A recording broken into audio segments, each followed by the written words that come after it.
കണ്ണൂർ താബോറിൽ വീണ്ടും മണ്ണിടിച്ചിൽ. തൊണ്ടംകുന്ന് ഭാഗത്താണ് മണ്ണിടിച്ചിലുണ്ടായത്. കഴിഞ്ഞ ദിവസം പ്രദേശത്തുണ്ടായ ഉരുൾപൊട്ടലിന് പിന്നാലെയാണ് ഇപ്പോൾ മണ്ണിടിച്ചിൽ കൂടി.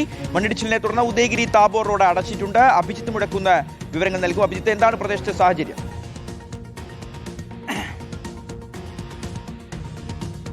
ഷിഹാസ്, കണ്ണൂരിൽ നിലവിൽ മഴയ്ക്ക് അല്പം ഒരു ശമനമുണ്ടെങ്കിലും രാവിലെ അതിശക്തമായ മഴ മലയോര മേഖലകളിലൊക്കെ അനുഭവപ്പെട്ടിരുന്നു. ഈ ശക്തമായ മഴയിലാണ് കണ്ണൂർ ആലക്കോട് താബോറിൽ മണ്ണിടിച്ചിലുണ്ടായത്. തൊണ്ടംകുന്ന് ഭാഗത്തെ മണ്ണിടിഞ്ഞ് അത് ഈ റോഡിലേക്കൊക്കെ വരുന്നത് നമുക്ക് ആ ദൃശ്യങ്ങളിൽ നിന്ന് വ്യക്തമായി കാണുകയും ചെയ്യാം. കഴിഞ്ഞ ദിവസം ഈ ഭാഗത്ത് ശക്തമായ മഴയിൽ ഉരുൾപൊട്ടലുണ്ടായിരുന്നു. ആ ഭാഗത്ത് തന്നെ വീണ്ടും മണ്ണിടിച്ചിലുണ്ടായത് പ്രദേശവാസികളെ സംബന്ധിച്ച് അല്പം ആശങ്കയുണ്ടാക്കുകയും ചെയ്തിട്ടുണ്ട്. ഇന്ന് ഈ മണ്ണിടിച്ചിലുണ്ടായ ഭാഗം ജനവാസ മേഖലയല്ല, അത് അല്പം ആശ്വാസമുള്ള കാര്യമാണ്. പക്ഷെ അതേസമയം തന്നെ ഈ ഉദയഗിരി താബോർ റോഡ് നിലവിൽ പ്രവർത്തനയോഗ്യമല്ലാത്ത രീതിയിൽ മാറിയിട്ടുണ്ട്. ആ റോഡ് അടക്കുകയും ചെയ്തിട്ടുണ്ട്.